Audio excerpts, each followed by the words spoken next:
You ever buy a house thinking you're finally done with all the drama and end up starring in your own suburban soap opera? Yeah, I was that guy. Let me warn you, peace and quiet are like unicorns in these parts, just when you think you've got one. Someone shows up with a stepladder, a clipboard, and a weird sense of authority hell-bent on proving you wrong. No, seriously, imagine this.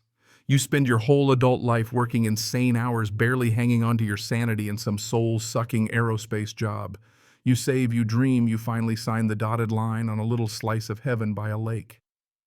That's what I did. It had this backyard pool, bit ugly, okay, but private, all mine. No HOA, no neighbors breathing down my neck, just whine through the trees and the odd owl whooping at midnight. I swear for a minute there it was perfect. I could feel my blood pressure dropping every time I stepped outside. The old owners, sweet folks pushing 80, handed over a folder thicker than my patience deeds, zoning maps, survey after survey, even an ancient Polaroid or two of the pool back when bell-bottoms were in style. I double-checked with the county even though my realtor rolled her eyes at me. Not in an HOA. Never had been. Clean slate. So there I was thinking I'd finally outsmarted chaos. First thing I did? Put up a nice tall fence, nothing fancy but solid, nobody could just wander in. I liked knowing where my life ended and other people's drama began. I started dreaming about fixing up the pool. I'd have friends over, nothing wild, just beer, some barbecue, maybe new lights for nighttime swims. Life was simple, and for a month I started to believe maybe, just maybe, it would stay that way. Then came the day I spotted movement. Not the usual squirrel, not some lost dog. This was the top half of a person bobbing up and down behind my new fence like she was counting crows. I step outside and there's this woman, let's call her Karen because, well, she looked exactly like a Karen. Blonde bob polo shirt tucked tighter than her smile, perched on a stepladder, peeking into my backyard, waving a laminated paper at me like she's unveiling the Dead Sea Scrolls. She tells me she's the president of the local HOA Silver Palm Estates or something, and that my pool, my actual pool is, and I quote, a community amenity. On a 2004 subdivision map, no less. She says I'm not supposed to be the only one using it. She even points to her precious map, tapping the paper like it's going to make my fence disappear. You ever have one of those moments where your brain just stalls? Like, is this a prank? Am I on one of those hidden camera shows? I tried to stay calm. I told her, look, I have the deed, the county records, this isn't your pool. She narrowed her eyes at me like I'd just suggested the earth was flat. Well, she says you'd better double check. You might be in for a surprise. Then she carefully climbs down her ladder like she's dropping off a subpoena and just walks away. I stood there for a good minute, towel around my neck, wet footprints drying in the sun, wondering if I'd missed something crucial in that folder the old owners gave me. Turns out that folder contained everything except a warning label, may attract wandering HOAs. If only. 2 days later, I get a certified letter. Not an email, not a flyer. A certified letter delivered by a guy who looked like he'd rather be anywhere else. The return address, Silver Palm Estates, HOA Office of the President. The letter was so smug I could practically hear the sigh at the end of every sentence. According to Karen, their review of historic documents proved my pool was a shared community asset. They demanded I open it to neighborhood use water aerobics on Tuesday and Thursday mornings, weekends reserved for family cookouts. I had 7 days to comply or they'd pursue formal measures. You ever laugh so hard you snort coffee out your nose? That was me right there at the kitchen table rereading their proposed pool schedule like maybe I'd hallucinated it the first time. I snapped a picture, sent it to a lawyer buddy in Denver. He sent back something like, tell them to pound sand. I replied politely with copies of my deed, the official survey, the county records. I wasn't looking for a fight, but I wasn't backing down either. That weekend, my friend Adam swung by to test out the new pool lights. We're just hanging out, music on, low cold beers in hand, when suddenly there's shouting on the other side of the fence. Karen again, this time flanked by 2 guys both holding clipboards like they're running for local office. She's yelling, "You're violating community policy." One of the guys snaps a photo of us. Adam just looks at me. Is this normal? I wish I could say no. Karen tries to order us off the property. I did the mature thing and cranked up the music. She kept shouting clipboard guy, kept snapping photos, and then I see one of them talking loudly on the phone as they storm off. 20 minutes later, here come the flashing red and blue lights. The cops look like they've seen this show before, one young and jumpy, the other older, looking about as tired as I felt. They ask if I'm the homeowner. I show them the paperwork, let them watch the security camera footage. There's Karen and her crew yelling at my fence while I'm just sitting there. The officers try not to laugh. Turns out Karen reported me for hostile occupation and aggressive behavior. Aggressive behavior. If ignoring someone is a crime, well, call me public enemy number one. I hand over my ID, lay out every document in my arsenal, and finally the young cop relaxes. This all looks in order. The old cop actually grunts, might have been a laugh. She said you were hostile. You threaten anyone? Nope, just kept to myself. They scribble a report, take my number, and promise to mark the call as non-incident. I watch them drive off, and when Karen's group shuffles away, I give her a little wave, the kind that says, "Nice try." Adam hands me another beer, no words needed. We both know the storm's just getting started. The next morning, someone knocks. It's a teenage girl avoiding eye contact, shoving a flyer into my hand before she bolts. Community alert, reclamation of shared pool underway. I read it right there on the porch, slippers on, coffee in hand.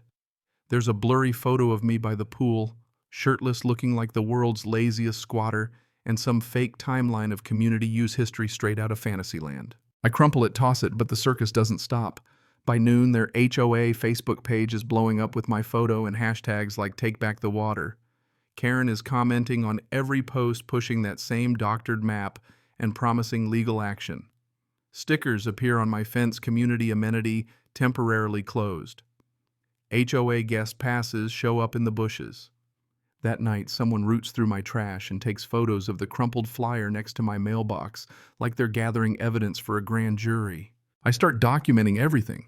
Photos, posts, fake maps, every sticker and decal. My Karen folder is thick enough to prop open a door. It's not just annoying anymore, it's starting to feel a little dangerous. By Monday, I've had it. I called Jennifer Sloan, a real estate lawyer with a reputation for making HOAs cry uncle. I dump my stack of evidence on her desk. She goes through it, raises an eyebrow, and says, "They really thought this would work." I shrug. Persistent. I'll give them that. Jennifer just smiles. "We're not taking chances. Let's hit them first." She fires off a cease and desist, sends a letter warning of legal action if they don't back off, files paperwork with the court to preserve evidence. She digs through county zoning records, finds every plat, every survey, every amendment. And guess what?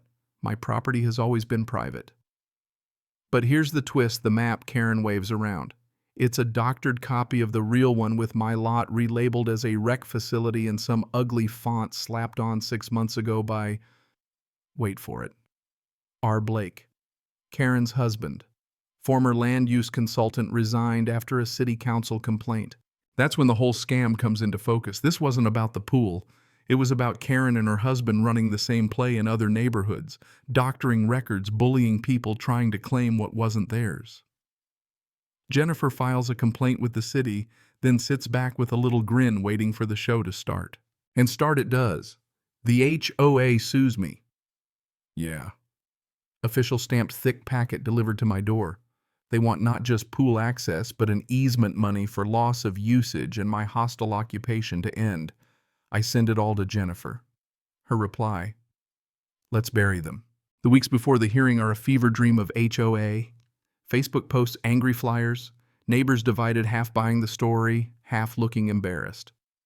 One day, Tim, the HOA vice president clipboard guy, real piece of work, breaks into my backyard at 1 a.m. with bolt cutters, posts fake signs claiming the pool is reopened for community use, zip ties, the gate shut with a cheap lock. I call the cops. This time they don't just roll their eyes. They arrest him. I hand over the security footage with the kind of satisfaction you can't buy.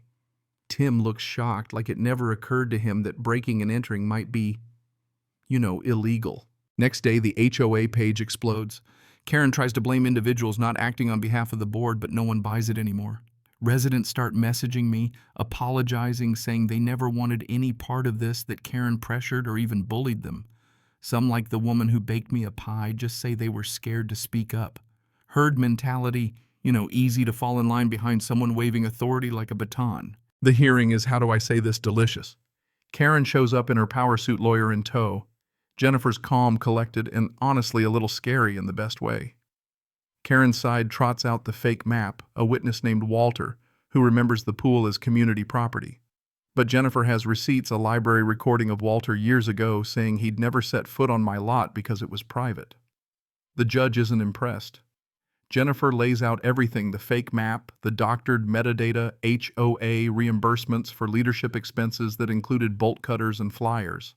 The judge pauses, looks over his glasses at Karen, and asks if she personally authorized these expenses. She tries to dodge, but the room goes quiet as her lawyer squirms. The judge calls a recess. I step into the hallway and take my first deep breath in weeks. Reporters hover, sensing blood in the water. We come back in and the judge drops the hammer. He calls out the fraud, the harassment, the abusive process. He says on the record that my property is private, always has been, always will be. Sanctions pending. Jennifer just leans over and whispers, "Checkmate." Karen doesn't look at me. Her lawyer's already packing up. 2 weeks later, I get a letter, official seal and all. The HOA is ordered to pay me $120,000 in damages. Fraud, trespass, emotional distress. Karen steps down the board, resigns. The HOA collapses in on itself like a bad souffle. The city opens an inquiry. Old complaints resurface. Turns out Karen's been running her intimidation game for years. Now it's finally in the daylight. You want to know what justice feels like? It's watching that Facebook group disappear overnight. It's the city inspector showing up at my party. Yeah, we had a party, grinning and shaking my hand, muttering, "Glad to see sanity win one." It's neighbors who avoided me for months now, bringing 6-packs, brownies, and, yeah, a few awkward apologies. It's hanging a new sign on my gate: private property, not your pool, not your HOA, stay on your side, and watching people laugh, not flinch. You know what I learned from all this? Sometimes it's not the big, obvious villains that wreck your peace. It's the people who think they're owed something by default. People who believe their little bit of power means they get to redraw the lines. They'll take and take until someone finally says enough.